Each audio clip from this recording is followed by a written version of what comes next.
Mon conte roule, vole, vole, encore une fois et tombe dans une nouvelle contrée très très lointaine, au temps très très ancien. Et dans ce temps-là, il y avait une pèderie. Une pèderie qui ne rêvait que d'une chose, avoir des enfants. Et elle cherchait où mettre ou pondre ses œufs pour qu'ils soient en sécurité. Et alors, elle trouva l'idée d'aller pondre ses œufs au bord d'un lac, dans un endroit caché dans l'herbe. Et là, elle se dit que ses œufs seraient en sécurité. Alors, elle pondit ses œufs et commença à les couver nuit et jour. Les seuls moments où elle se levait de ses œufs, c'était pour aller chercher à manger. Mais un jour, quand elle partit chercher à manger, elle revint et sur ses œufs, devinez quoi? Il y avait un serpent, un gros serpent. Il était énorme, gros et long, tel qu'on n'en avait jamais vu dans la contrée et tel que vous en avez jamais vu aussi, j'imagine. Alors au début, elle crut que ce serpent était là pour protéger ses œufs pendant son absence. Mais non, le serpent il était là pour couver les œufs bien sûr, mais pour les manger après, pour manger les petits dès qu'ils seront sortis. Et pourquoi pas manger elle-même. Alors elle fut remplie de désespoir. Mais la voilà toute petite devant un gros serpent. Que faire?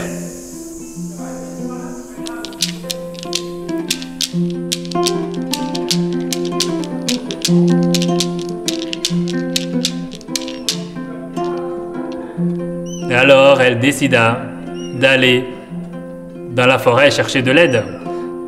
Et le premier qu'elle vit fut le lion. Le lion qui était là, qui s'apprêtait à faire sa sieste. Alors elle lui raconta son histoire. Le lion n'avait pas d'oreille pour elle. Il ne voulait que dormir. Il n'a même pas écouté, la pauvre. Elle continua encore son chemin. Et le prochain qu'elle rencontra fut Monsieur l'éléphant, qui à son tour ne l'écouta pas non plus. Il était occupé à manger de l'herbe et ne voulait aider personne. Elle était désespérée, la pèlerie. Mais elle n'abandonna pas. Elle marchait encore, dans l'espoir de rencontrer quelqu'un d'autre. Et c'est à ce moment-là qu'elle entendit une petite voix. C'était Dame Fourmi qui lui demanda « Mais que t'arrives-tu, mon ami? Je te sens triste. » Alors, elle lui raconta sa mésaventure.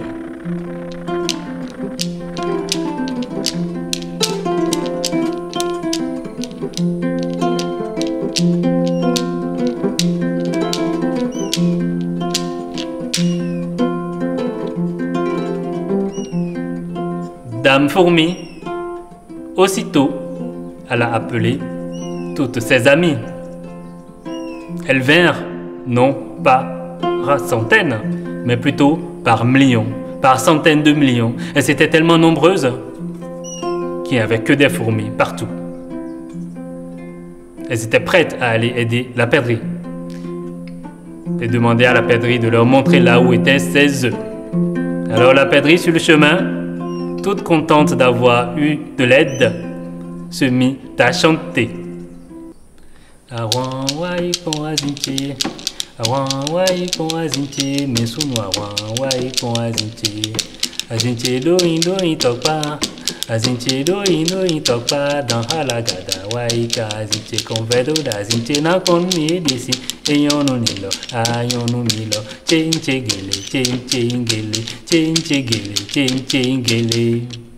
Et elle chantait cette même chanson tout le temps, sur tout le chemin jusqu'à ses œufs. Arrivés là-bas, les fourmis attaquèrent le serpent. Ils ne lui laissèrent aucun répit. Le serpent, impuissant face à ces millions de fourmis, se résigna à partir.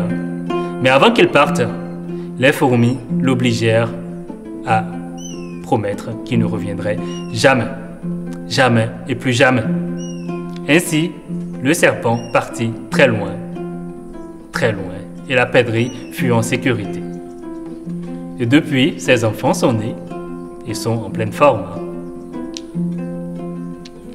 La morale de l'histoire, il y en a plusieurs. Je vais vous en dire une et je vous laisse deviner le reste. Une des morales, c'est que l'union fait la force. C'était l'histoire de la pèlerie, du serpent et des fourmis.